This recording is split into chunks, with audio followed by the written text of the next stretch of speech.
दोस्तों आज हम एक्सप्लेन करने वाले हैं हाल ही में आई सीरीज पतालोक सीजन 2 के सारे एपिसोड्स को, जो कि आपको जरूर पसंद आएंगे। इसलिए वीडियो को अभी लाइक कर दीजिए। हम चलिए कहानी शुरू करते हैं।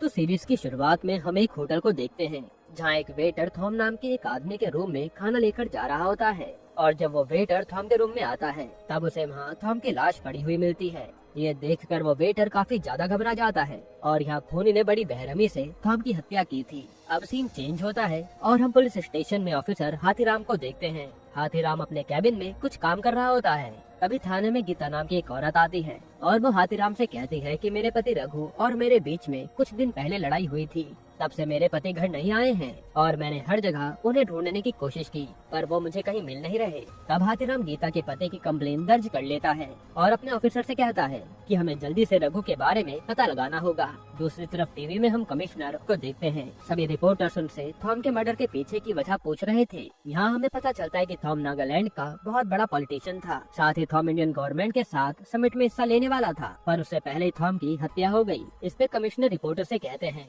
कि हम सभी थॉम के कातिल का जल्दी पता लगा लेंगे। फिर मिनिस्टर कमिश्नर से कहते हैं कि थॉम के मरने की वजह से ये समिट पर काफी असर पड़ा है। इससे पहले बात और बिगड़ जाए तो हमें इस केस को जल्दी से सॉल्व करना ही होगा। जिसके बाद हम हाथीराम को देखते हैं। हाथीराम रघु के दोस्तों से जाकर रघु के बारे में पूरी पूछताछ कर रहा था। तब रघु के दोस्त हाथीराम को बताते हैं कि रघु कुछ समय से काफी अजीब बर्ताव कर रहा था और रघु हमेशा किसी दूसरी लड़की से फोन पर बात करता रहता था। तब रघु के दोस्त हाथीराम को उस कंपनी का एड्रेस दे देते हैं जिस कंपनी में रघु काम किया करता था। फिर हाथीराम उस कंपनी के मालिक जोगी से आकर मिलता है और पूछता है कि क्या तुम रघु नाम के एक आदमी को जानते हो। इस पे जोगी उसे बताता है कि रघु मेरी कंपनी में काम किया करता था, पर वो 2 हफ्ते पहले मेरी कंपनी छोड़कर चला गया था। तब से मेरी रघु से कोई बात नहीं हुई। जोगी की बातें सुनने के बाद हाथीराम अपने ऑफिसर से कहता है कि मुझे 2 हफ्ते पहले की रेलवे स्टेशन की फुटेज चाहिए, क्योंकि अगर रघु ये शहर छोड़कर गया होगा तो हमें फुटेज के अंदर उसका चेहरा जरूर दिखेगा। अब जब हाथीराम वहाँ से जा रहा होता है, इतने में उसे एक कांस्टेबल का कॉल आता है। वो कांस्टेबल बताता है कि हमें एक लाश मिली है और हमें शक है कि वो लाश रघु की हो सकती है।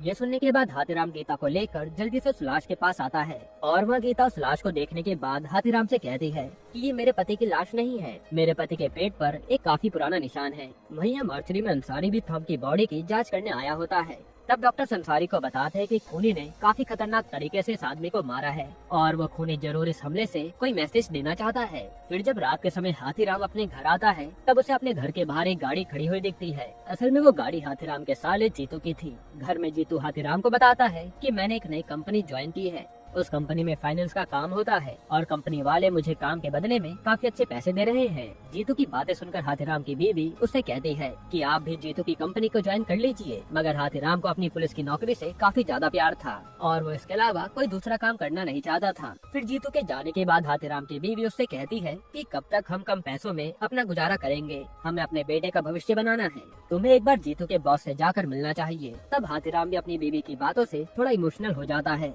और कहता है कि ठीक है, मैं चला जाऊंगा। जिसके बाद हम अंसारी को देखते हैं। अंसारी उस होटल में जाकर पूछताछ करने लगता है जिस होटल में थॉम की मौत हुई थी। वहाँ वो वेटर अंसारी को बताता है कि एक रात पहले थॉम किसी से फोन पर गुस्से में बात कर रहा था और थॉम ने काफी ज्यादा ड्रिंक भी की थी। उसके अगले ही दिन जब मैं थॉम के लिए खाना लेके गया तो उसके रूम में लाश पड़ी हुई थी। तब अंसारी भी अपने ऑफिसर को होटल की सारी सीसीटीवी फुटेज चेक करने को कहता है। अब अगले दिन जीतू हाथीराम को अपने बॉस से मिलाने ले जाता है तो जीतू का बॉस हाथीराम से कहता है कि हमारे यहाँ पर काफी सारे पैसों की अदला बदली होती है, इसलिए हमें अपनी कंपनी के सिक्योरिटी के लिए एक पुलिस ऑफिसर की जरूरत है। इसके बदले में हम आपको 2 लाख रुपए देंगे। ये सुनकर हाथीराम उस आदमी पर बहुत गुस्सा हो जाता है। वो कहता है कि मैं इस गैर कानूनी काम में तुम्हारी कोई मदद नहीं करूँगा। ये कहकर वो चला जाता है। तभी रास्ते में हाथीराम को गीता के फोन से कॉल आता है और गीता के फोन से ट्रैफिक ऑफिसर बात कर रहा था। वो हाथीराम से कहता है कि सर, गीता का एक्सीडेंट हो चुका है, इसलिए आप जल्दी से हॉस्पिटल आ जाइए। तब एक्सीडेंट की बात सुनकर हाथीराम काफी घबरा जाता है। दूसरी तरफ अंसारी होटल की सारी फुटेज चेक कर रहा था। उसी समय अंसारी को थॉम के रूम से निकलते हुए रोज नाम की लड़की दिखती है।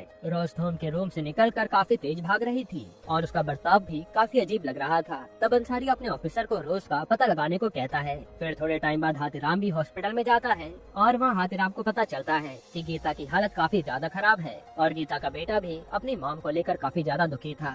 वहीं हम अंसारी और कमिश्नर को देखते हैं। वो लोग नागालैंड के बड़े पॉलिटिशियन से बात कर रहे थे।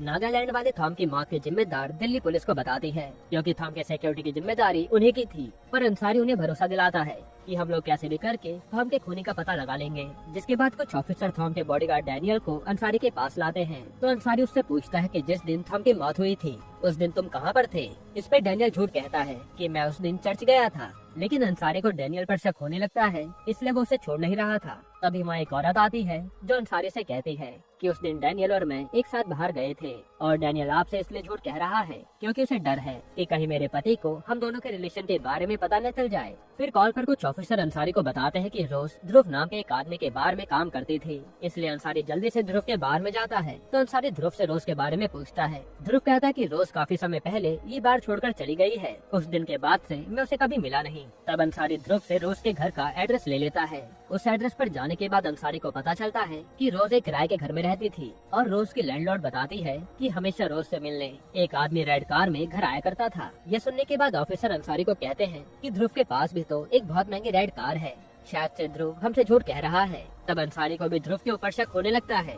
यहाँ हॉस्पिटल में गीता की मौत हो जाती है, जिसकी मौत की खबर सुनकर हाथीराम काफी दुखी हो जाता है। वहीं हाथीराम देखता है कि कुछ लोग हॉस्पिटल में गीता के बेटे को घूर घूर कर देख रहे हैं। तो गीता का बेटा भी उन लोगों से डर रहा था। तब हाथीराम उन्हें पकड़ने के लिए उनके पीछे भागता है, लेकिन हाथीराम चाहकर भी उन्हें पकड़ नहीं पाता। जिसके बाद कांस्टेबल हाथीराम को रेलवे स्टेशन का सीसीटीवी फुटेज दिखाते हैं। तब उस फुटेज में हाथीराम को रघु के साथ रोज भी दिखाई देती है। यहीं पर एपिसोड 1 खत्म होता है।